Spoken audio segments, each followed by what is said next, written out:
Hola queridos hermanos, bienvenidos a un nuevo encuentro de Soy Católico, una charla de hermanos. Nuestro programa número 17, y ya hace 4 meses y una semana que estamos saliendo con este programa, con esta propuesta, que nuestra intención es tratar de ayudarnos, a nosotros y ayudar a otros hermanos a entusiasmarnos sobre esta hermosa fe católica. Esto hermoso de decir soy católico, ¿no?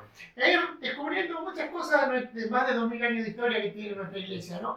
Y sobre todo decirle, bueno, a los hermanos que es un programa que está, programita, que está saliendo justamente con todo el amor, con todo el entusiasmo y con los medios que tenemos, ¿sí? No contamos con un estudio, por eso por ahí tienen algunos ruidos de fondo, pero bueno, esa es la idea que está saliendo desde nuestros hogares, de nuestra iglesia particular, para poder compartirlo con todos los hermanos.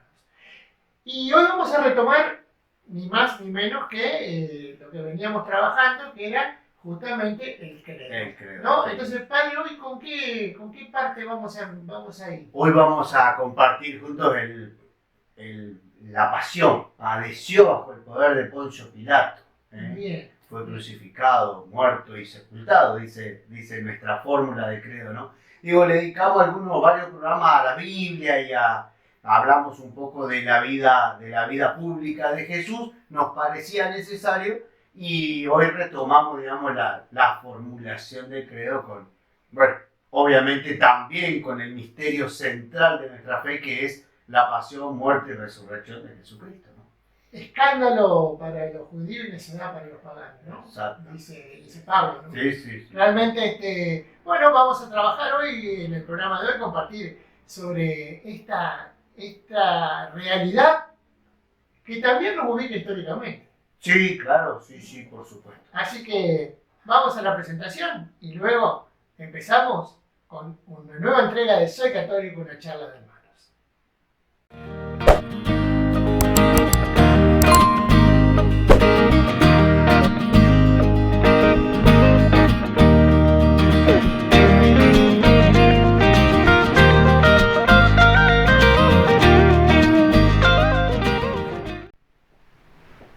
Y bueno, comenzamos entonces ahora con justamente esta parte que nos dice el credo: padeció bajo el poder de Poncio Pilato.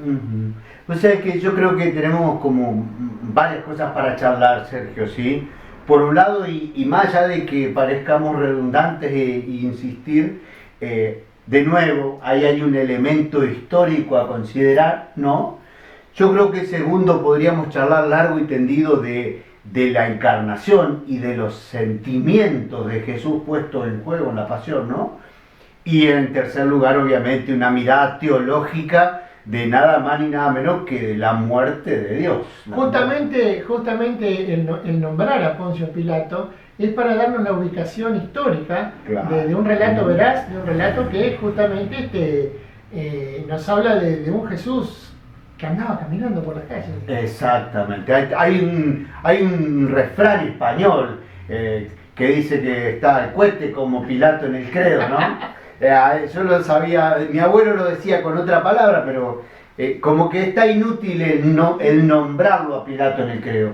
Y sin embargo, es como vos decís, le da el fundamento histórico, es decir, padeció bajo el poder de Poncio Pilato allá en los años... Claro, uno se remite a la historia universal y lo ubica en tiempo, sí. Justamente cuando le toca gobernar. En el momento del Imperio Romano, cuando Pilato era gobernador de Judea, evidentemente se trata de un dato histórico. Y de nuevo, gente, no es solamente quedarnos en el dato histórico, sino volver a reafirmar este hecho fundamental de que Dios se hizo hombre. Cristo, el Hijo de Dios, entró en la historia y desde ahí entonces obviamente padeció y murió, ¿no? Y ya que nombrás esto, podríamos decir de que la palabra padeció sería el centro del debate espiritual y teológico, si se quiere, ¿no? Justamente que en aquel momento los primeros seguidores tendrían y los discípulos, ¿no?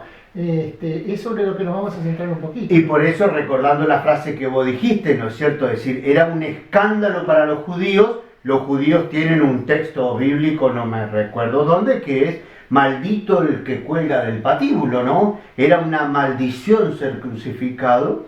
Y los romanos, los griegos, el mundo filosófico decía, es una necedad. ¿Cómo me vas a venir a hablar de un crucificado que salva? No le daba la idea. Si no se salva él, ¿cómo iba a salvar a otro? Claro, ahí está. Y que fue por otra parte cosas, claro, el grito de los maestros de la ley, ¿no? Salvate y ahí vamos a creer en vos. Entonces, evidentemente, estamos en el corazón de la fe desde estos dos lugares, ¿no? Por un lado, cómo anunciar a uno que fue crucificado, ¿no? Y que recordá, es decir, cuando Festo, el general romano, dice, no, dice, se trata de uno que murió y que Pablo afirma que está vivo, digamos, esta era la locura. Nosotros lo crucificamos, dice, pero Pablo afirma que está vivo. Entonces, obviamente ahí estamos en el corazón de la fe. Él murió y resucitó, es la piedra angular de la fe cristiana, ¿no? Y entonces estamos en ese corazón. Sí, y volver a lo que hemos hablado cuando hablamos de la revelación, que es importantísimo darse cuenta de que justamente el género humano, en este caso Jesús, debía hacerse hombre, primer paso de la salvación, la encarnación, y debía padecer como un perfecto Hijo de Dios para redimir al hombre. Claro, ¿no? claro. La doble realidad. Por un lado, necesitábamos que alguien se hiciera hombre para que nos salvara desde adentro, pero alguien que fuera más que nosotros para poder resucitar, ¿no es cierto? Entonces, ese es el corazón de la fe, ¿no? Y fíjate vos... si me perdonás, sí. Quisiera también, me viene a la mente en este momento, no sé si a la mente o al corazón, que este acto de Dios en venir a buscarnos, porque realmente es así, de Dios en venir a buscarnos me hace acordar al Padre misericordioso que corre a abrazar al Hijo, ¿no? Exactamente, sí. Y por eso la parábola, fíjate vos lo que veníamos hablando antes también de las Escrituras, ¿no? Como también hay que recordar que las Sagradas Escrituras fueron escritas a la luz de la resurrección. Obviamente que los discípulos estaban influenciados, porque claro, cuando ellos hablan de Jesús, ya están hablando del resucitado, pero digamos, una vez leí a algún biblista, dice Sergio, que los evangelios son la pasión con un largo prólogo, ¿no? Es decir, y probablemente lo primero que se escribió de los evangelios fue la pasión. Esta necesidad de tener por escrito los acontecimientos de los últimos días. La hora, diría Juan, ¿te acordás, no? Para Juan es la hora de la revelación. La hora de la subida a la cruz y la subida al Padre, que es la misma cosa para Juan, ¿no? Cuando el Hijo del Hombre sea levantado, atraerá a todos a ser. Claro. Entonces esa era la hora, ¿no? La hora de la elevación en la cruz, la hora de la subida al Padre.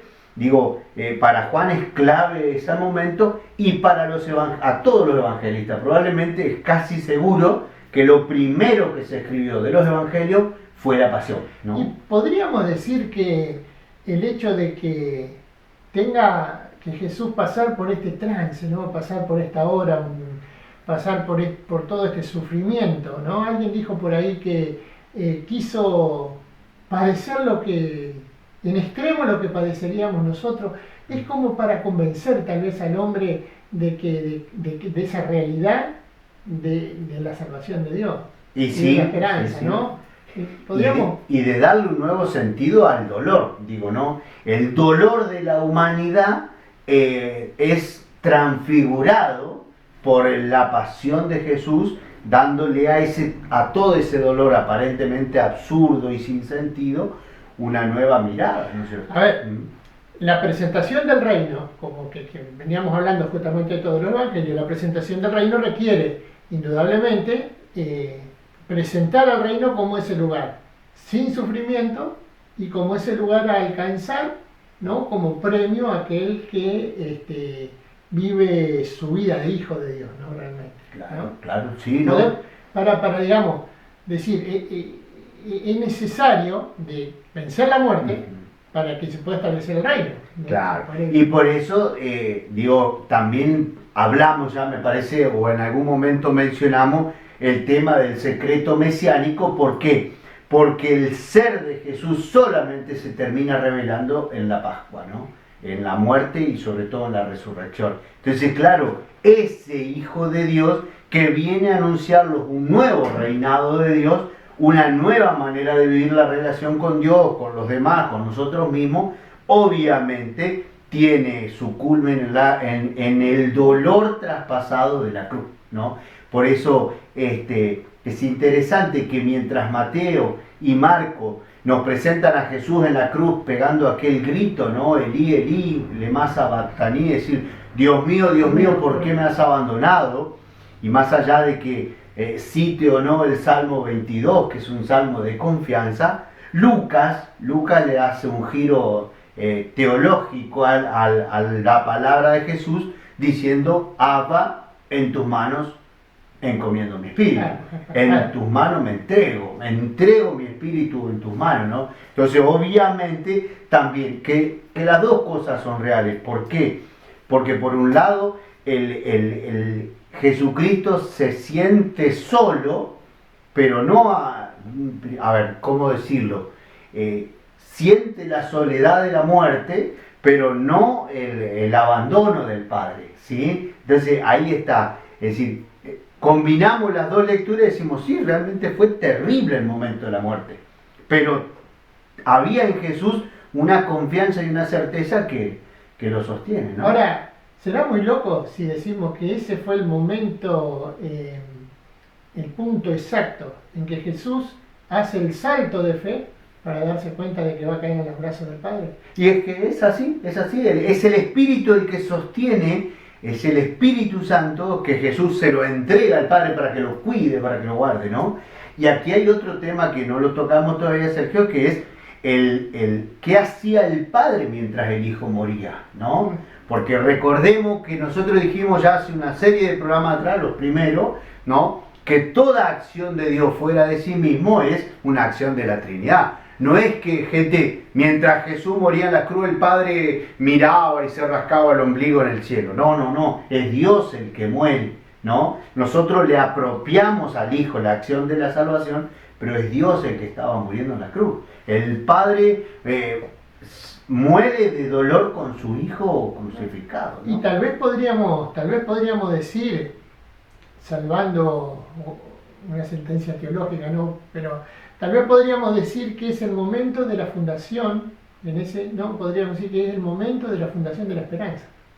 Claro, sí. Y no solamente la esperanza, sino de la iglesia como el espacio de salvación, ¿no? Recordemos que la iglesia nace del costado abierto de Cristo, ¿sí? Ese es el momento del nacimiento de la iglesia, aunque nosotros decimos que es en Pentecostés, pero en realidad es la presentación en sociedad de la iglesia Pentecostés. La iglesia nace del costado abierto de Cristo, al pie de la cruz, ¿no? Lo cantamos en ese viejo y querido canto, iglesia, todos unidos formando un pueblo que en la Pascua nació. Sí. Nacimos en el momento de la muerte más terrible, surge la iglesia y surge la esperanza, como vos decís. Fíjate vos, parece contradictorio, ¿no? En el momento mayor de la muerte brota la vida. Pero sin embargo, también, digamos, las escrituras ponen un énfasis marcado en que se va cumpliendo todo lo del Antiguo Testamento, pero también se va cumpliendo la palabra de Jesús donde dice yo hago nuevas todas las cosas. Y el sufrimiento y empieza a tener un nuevo significado. La muerte empieza a tener un nuevo significado. Ya no es el fin, sino que es el principio, ¿no? Y qué bueno también entender que el dolor, ayudarnos a entender que nuestro dolor tiene también un significado de salvación en tanto lo vivamos cristianamente. Absolutamente, por eso te comentaba antes de empezar el programa, después se decía hace unos años atrás la teología del dolor o teología del sufrimiento. Algún teólogo se preguntaba cómo hablar de Dios después de Auschwitz, después de los campos de concentración nazi, ¿no? O cómo hablar de Dios después de las masacres que ha vivido la humanidad. Y sin embargo, justamente, solamente al poder hablar de Dios y de un Dios que sufrió la atrocidad del castigo y de la muerte, le da al hombre la posibilidad de la redención, ¿no es cierto? Es decir, hay una famosa historia, creo que la cuenta Víctor Frank, en un campo de concentración, uno que desesperado ya no aguantaba más y se tiró contra los alambrados electrificados, ¿no? Entonces los reúnen a todos los prisioneros, los ponen a mirar el espectáculo para decirle no lo intenten, ¿no? Y cuenta Frank que dice, estoy dudando si es Víctor Frank, pero me parece que sí, uno dice, ¿y dónde está Dios? Y otro le contesta, ahí, en el alambrado, ¿no? Ahí estaba Dios muriendo en la desesperanza de aquel pobre gaucho que no aguantó el sufrimiento y se quitó la vida, ¿no? Ahora, fíjate que es un tema y es la pregunta de muchos, ¿no? Que seguramente muchos hermanos que están pasando situaciones muy difíciles. La pregunta recurrente, Señor, ¿dónde estás? Claro, ¿No? Y está bueno esto de que este hecho de conocer un poco, de ir conociendo esto que creemos realmente como una certeza de fe, ¿no? En esto que hablamos que es la fundación de la esperanza, seguramente, mi hermano, muchas cosas de tu vida que no entendés, al estar, yo no sé que me va a dejar entrar, Dios, porque yo cada vez estoy pensando hacerle preguntas, pero bueno, cuando estemos ahí, la idea es, cuando me pasó esto, no va a haber que preguntar nada. Vos estabas ahí, pero que nos vamos a ver de qué él estaba sufriendo con Claro, sí, totalmente. ¿Qué él estaba? Totalmente. Con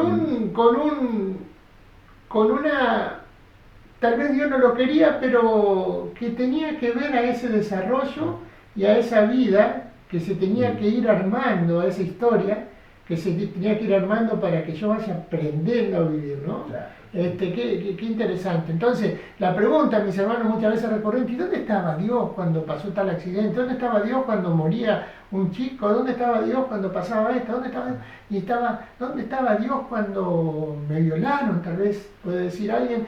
Y estaba ahí, estaba muriendo con vos, estaba siendo violado con vos, aunque no entendamos ese compadecerse de Dios que tiene que ver a su esencia, ¿no?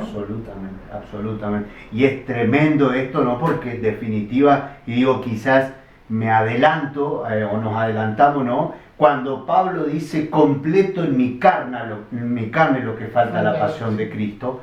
Es decir, en realidad no es lo que falta, la pasión de Cristo es completa y perfecta, pero digamos, es decir, cada uno de nosotros también tiene que unirse con sus dolores a esa pasión, ¿no? Lo decía Pascal, el gran filósofo matemático, dice, mientras un hombre sufra en el mundo, la cruz de Cristo no está completa.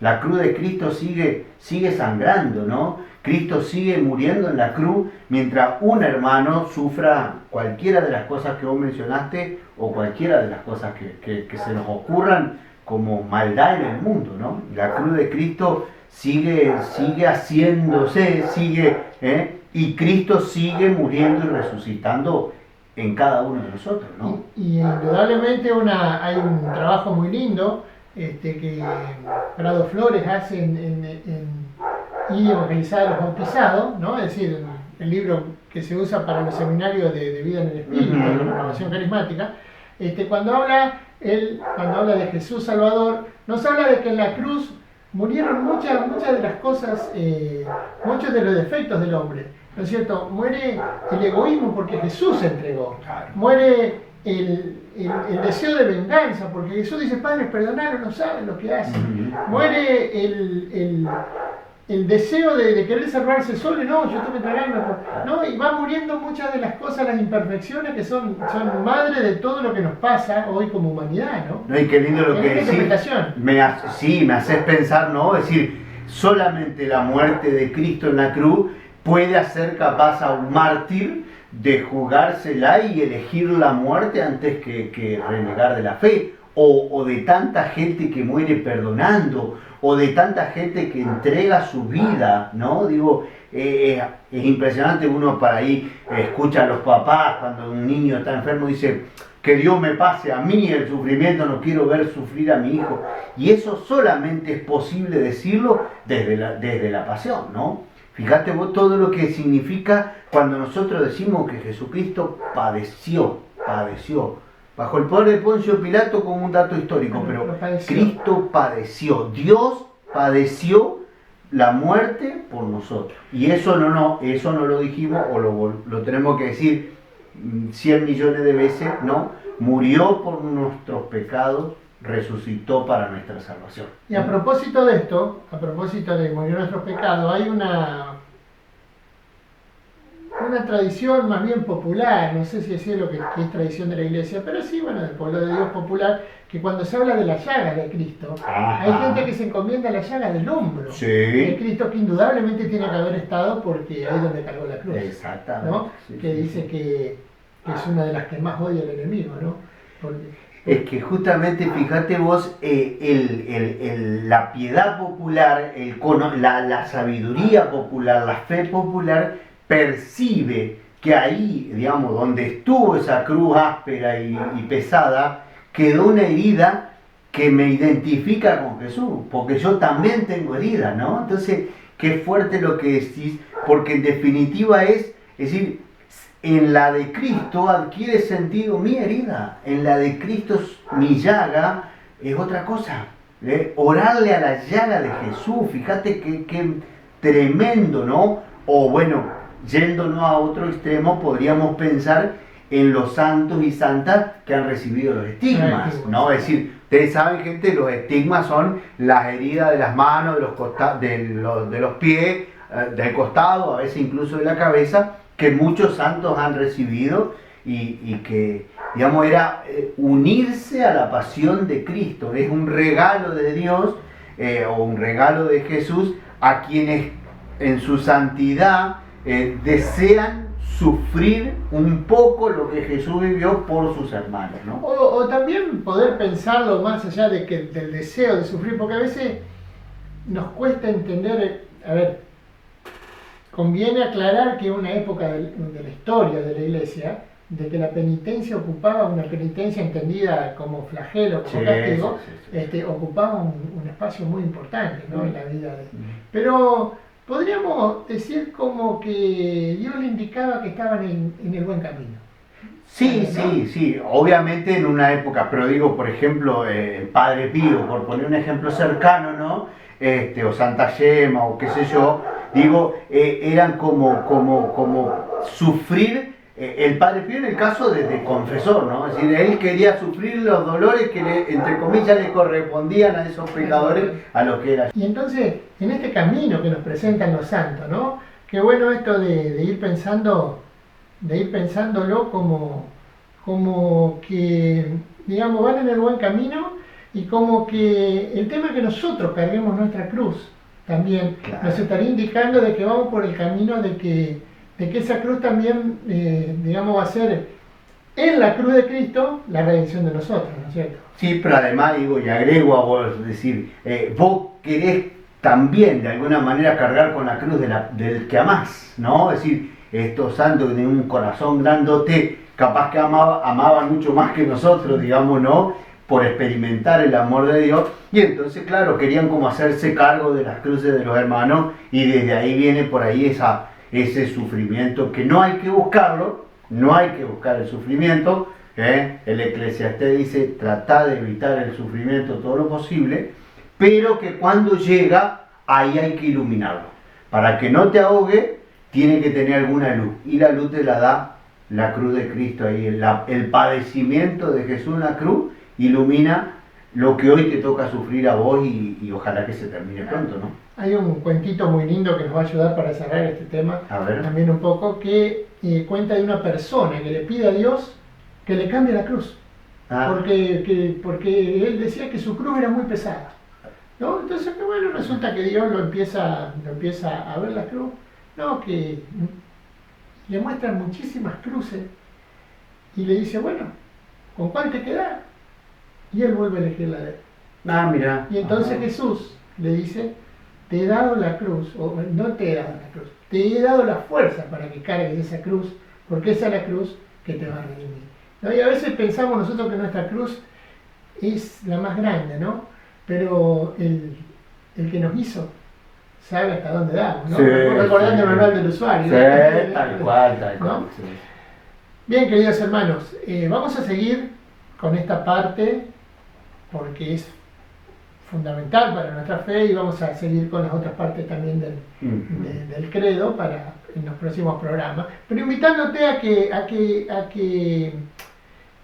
las preguntas que tengas, las dudas que tengas, te puedas compartirlas con nosotros para bueno, tal vez en un próximo programa poder enriquecer justamente esta entrega de Soy Católico. Seguramente que no, es muy difícil hablar del dolor, del sufrimiento, es muy difícil ponerse en el lugar del que está sufriendo y seguramente que puede haber disparado algunas preguntas incómodas este tema, pero tranquilo, volver a pensarlo, volver a escucharlo, a reflexionarlo y obviamente si alguien quiere y cree que podemos darle una mano, que lo plantee ahí en la página y trataremos en la medida de lo posible de compartirlo, ¿no? El padre Ignacio Larrañaga, en su Sí. libro Muéstrame su rostro, justamente en un capítulo que se llama Del abandono a la paz, que estaría un poco muy conectado con esto, justamente de esto de Jesús, ¿no? De ese ¿por qué me has abandonado? Uh-huh. Nos habla de la teoría del fracaso aparente. Sí. Nosotros pensamos que, digamos que bueno, que todo lo que la fortaleza, mis oraciones, mi culto, en algún momento parece que fracasa, pero después nosotros vamos retomando la vida, vamos parándonos de esa caída y ahí nos damos cuenta que el fracaso fue aparente. Exactamente, ¿No? sí. Libro Muéstrame tu rostro del padre Ignacio Larrañaga, Un viejo clásico. Un viejo clásico, donde habla de la teoría en busca del invisible, dice, ¿no? Bueno, hermanos, esto ha sido todo por hoy y esperamos que podamos volver a compartir. Y te invito ahora un momentito, como hacemos en todos los programas, de reflexión. Dale.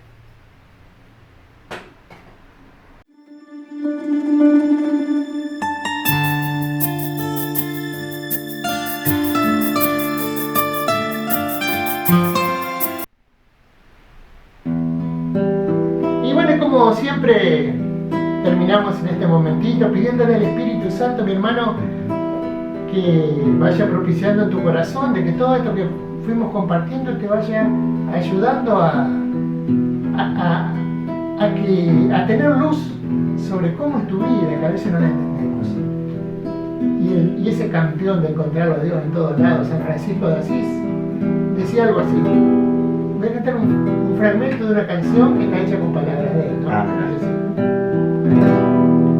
Rosas de sangre han florecido, reviven en tu cuerpo la pasión. Francisco, de amor estás herido, las manos, los pies y el corazón. Tus manos que acogen a los pobres y parten el pan para el mendigo. Yo quiero también amar a todos. Ya puedes, Señor, contar conmigo. Rosas de sangre han florecido, reviven en tu cuerpo la pasión. Francisco, de amor estás herido, las manos, los pies y el corazón. Francisco no solamente tenía los estigmas, ¿no? Sino que ya al último murió leproso y prácticamente no podía hablar. Así que toda su oración era decir, mi Dios y mi todo. Esa fue mi Dios y mi todo, era su única oración, la única palabra que le salían de los labios, así sería. Y ojalá que la gracia, ¿no? Porque es una gracia, de poder darnos cuenta que en el dolor y en el sufrimiento está el Señor con nosotros. Sí. Está ahí cuando estás en el fondo. Está Él con vos, está Él inclinándose como sacándolo a Pedro en aquel momento que miraba y subía las aguas, que ojalá ese don podamos recibirlo y que también en algún momento le podamos decir, Señor, ya puedes contar conmigo, ¿no? Sí, el Salmo 138, ¿no? Es decir, si estoy en el abismo, allí te encuentro, ¿sí? Digo, si estoy en el cielo, estás ahí, pero si estoy en el abismo, si me acuesto en el abismo, traducen algunos salmos como diciendo, si ya estoy en la última, ahí está. Y aparte que dice, tú me cubres por delante, por detrás, por encima, por debajo, dice, y antes que la palabra salga de mi boca, tú ya la conoces. Ya la conoces. Así que si alguno está también atravesando el momento del dolor o del sufrimiento, encuéntrese con Jesús. Está adentro tuyo, en tu corazón. Ahí en tu dolor está Dios sosteniéndote y buscándote. Te bendiga Dios, hermano. El que padeció para salvarnos, cubra de bendiciones tu vida en el nombre del Padre, del Hijo y del Espíritu Santo. Amén. Y nos encontramos, si Dios quiere, dentro de 7 días. Así será.